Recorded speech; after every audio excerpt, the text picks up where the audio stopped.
Atenção! Começa agora uma teleaula de Biologia do Ensino Médio. Você vai assistir a teleaula de número 43. Bons estudos!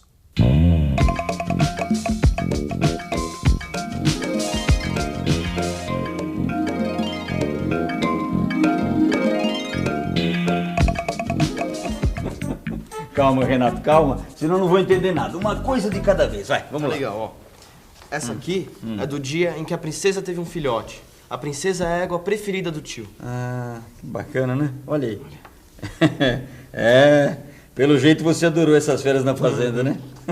Preciso agradecer ao seu tio, viu? Pai, foram as melhores férias da minha vida. Você precisava estar lá. Olha só, nesse dia, ele me acordou logo cedo, porque a égua já estava parindo. Sim. Até o veterinário já tinha chegado, ó. Foi fantástico, pai. Sim. O filhote começou a nascer. O veterinário não teve muito trabalho, não. Não teve? Não, porque a princesa é uma super mãe. Ela mesma começou a limpar o filhote, que era todo desengonçado. Depois que ele nasceu, que tava tudo bem, aí eu fiquei olhando. Nossa, pai, a cara de um era o focinho do outro. É mesmo, é? Olha só, pai, como eles são super parecidos, o filhote e a mãe. É, realmente. E você sabe por que isso acontece, Renato? Sim, eu descobri. Mas esse é o assunto da nossa teleaula de hoje.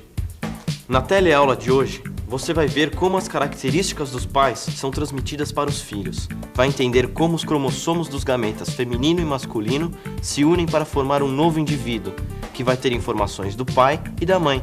Por isso, filho de peixe, peixinho é.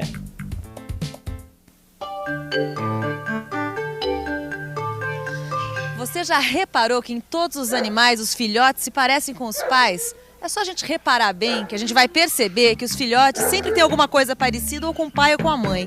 Pode ser o tipo do pelo, a cor do pelo, a cor dos olhos, o formato das orelhas e assim por diante. Se a gente reparar bem na natureza, a gente vai perceber que sempre os filhotes têm alguma coisa a ver com os pais.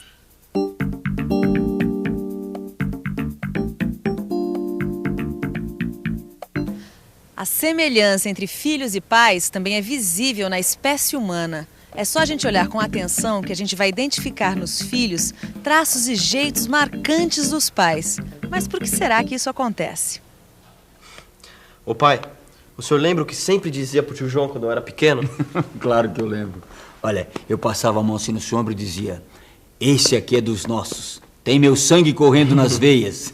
Exatamente. E por causa disso que você falava, eu achava que essas características que passam de pai para filho eram transmitidas pelo sangue. Não, nada disso. Isso é uma força de expressão, um jeito de dizer as coisas, né? Então, agora eu sei, porque o veterinário me explicou. Tanto a fêmea quanto o macho possuem células reprodutoras que são chamadas gametas. São essas células que transmitem a característica de uma geração para outra. O gameta feminino se chama óvulo e o masculino, espermatozoide. Ele se une e, após algum tempo, se forma o embrião. Depois acaba nascendo um filhote, como esse aqui, parecido com os pais. E daqui 3 meses vai nascer outro. Os gametas são células, tanto os óvulos quanto os espermatozoides. E como a maioria das células, possuem um núcleo no seu interior. Olha aqui. Para pesquisar a função do núcleo numa célula, um cientista fez a seguinte experiência. Olha só como ele foi inteligente. Ele dividiu uma célula em 2. Numa parte ficou o núcleo, na outra não. O que aconteceu na parte da célula sem núcleo? Nada. Morreu. E na outra parte, com o núcleo inteiro, a célula continuou viva e se reproduziu. A que conclusão o cientista chegou? Que o núcleo é responsável pela reprodução da célula, certo? Um outro cientista alemão fez mais experiências usando uma alga marinha, que é formada por uma única célula, mas chega a ter 5 centímetros de comprimento. Existem espécies diferentes dessa alga verde. Todas têm uma base, onde fica o núcleo, um pedúnculo e uma parte dilatada na forma de um chapéu, que fica na região superior da alga. As espécies se diferenciam quanto ao formato do chapéu. O pesquisador trabalhou com esses 2 tipos, a alga A e a alga B. No primeiro experimento, ele cortou as algas ao meio e percebeu que o chapéu regenerado era sempre igual ao que fora cortado. Quem seria o responsável pela forma do chapéu da alga? O núcleo ou o citoplasma? Para responder essa pergunta, o cientista alemão fez uma outra experiência. Ele retirou o chapéu de A e grudou o citoplasma de B na base de A. O que aconteceu? A base de A, que contém o núcleo, formou o chapéu de A. Mas o cientista não se deu por satisfeito. Retirou o chapéu de B e grudou o citoplasma de A na base de B. Qual foi o resultado? É lógico que formou o chapéu B. Por quê? Porque é a base da alga B que contém o núcleo. Ficou mais do que provado que o núcleo dessas algas, bem como os núcleos de todas as espécies, são responsáveis pelas características dos seres vivos. O material contido no núcleo e que faz com que os filhos sejam semelhantes aos pais é chamado de hereditário. É só você dar uma passeada aqui pela fazenda e você vai ver logo como os descendentes se parecem com seus pais, né? É bezerro com a cara do boi e da vaca, pintinho que se parece com o galo ou com a galinha, e você, essa porcaria, que tem a cara de seu pai. Na verdade, todo filho carrega material hereditário, um pouco do pai e um pouco da mãe. Tudo começa quando os gametas se encontram. Vem.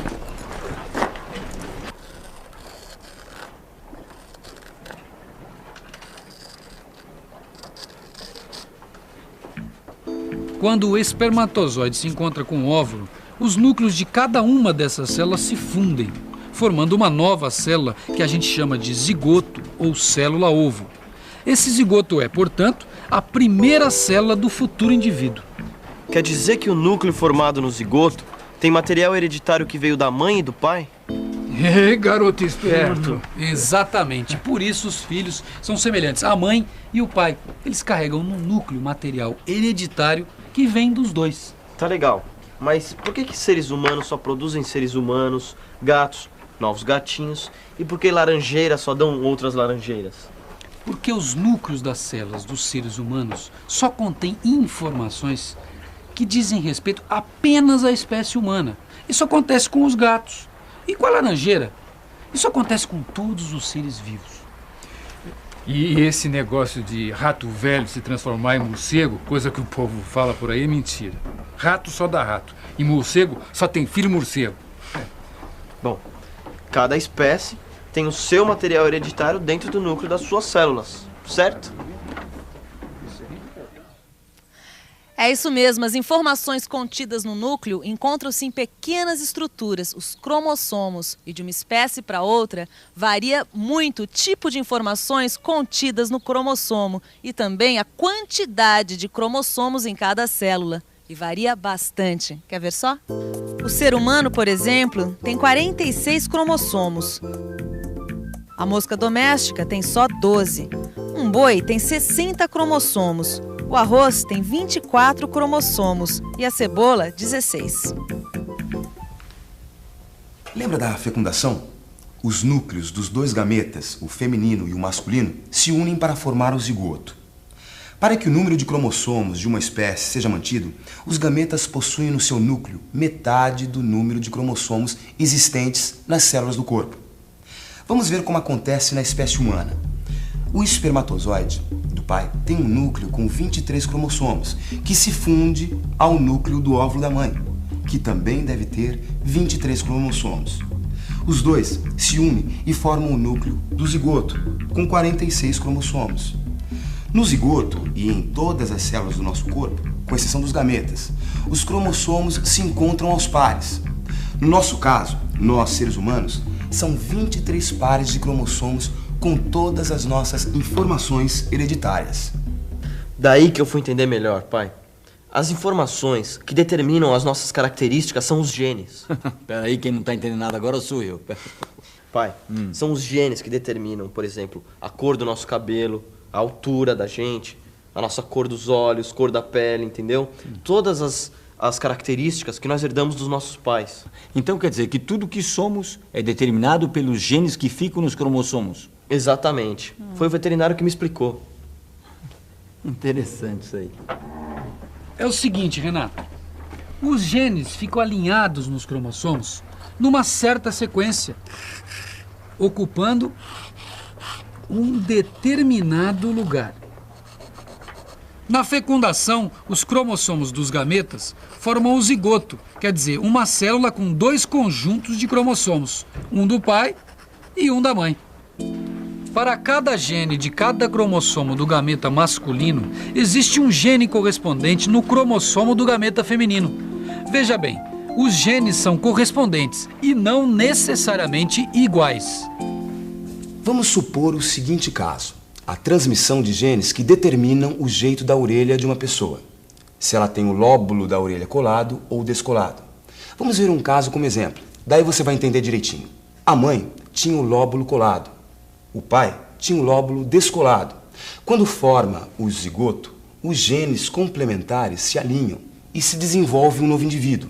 O filho desse casal nasceu com o lóbulo descolado. A característica do pai é dominante. Quando isso acontece, a gente escreve assim: o gene do pai é representado pela letra E maiúscula, porque é dominante, e o da mãe pelo M minúsculo. E o garoto é ezão ezinho, o ezão que veio do pai e o ezinho que veio da mãe. Agora, como seria o garoto se o espermatozoide que contivesse um gene ezinho fecundasse o óvulo também com gene ezinho? Vamos pensar um pouco?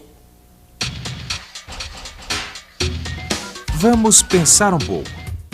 Bem, se o gene do cromossomo do gameta masculino for ezinho e o do gameta feminino também, o garoto vai ser ezinho-ezinho, ou seja, vai ter a orelha colada igual à da mãe.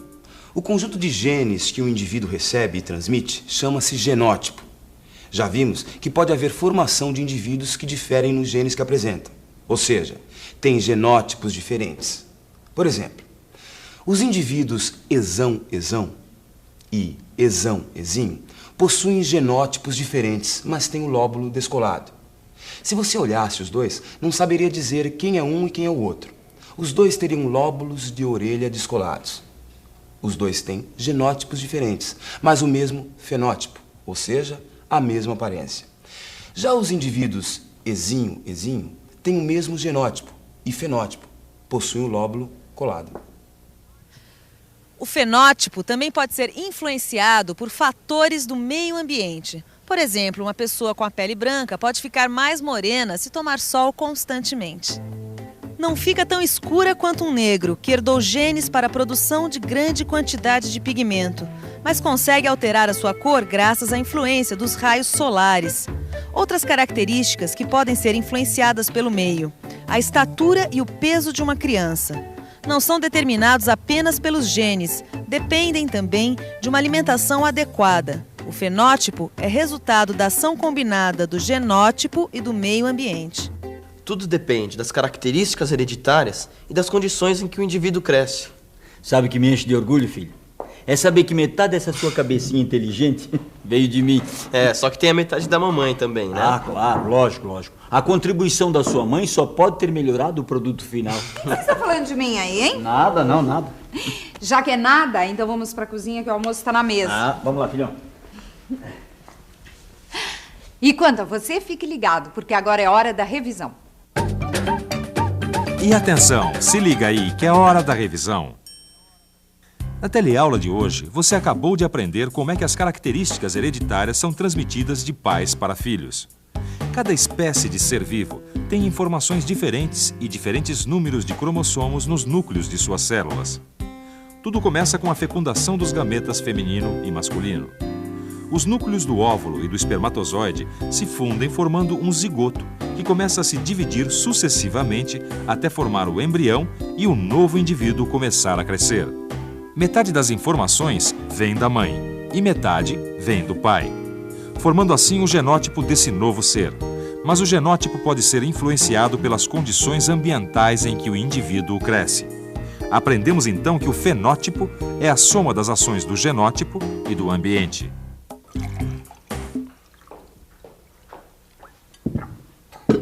Na próxima teleaula, a gente volta com mais aventuras do campo pra você.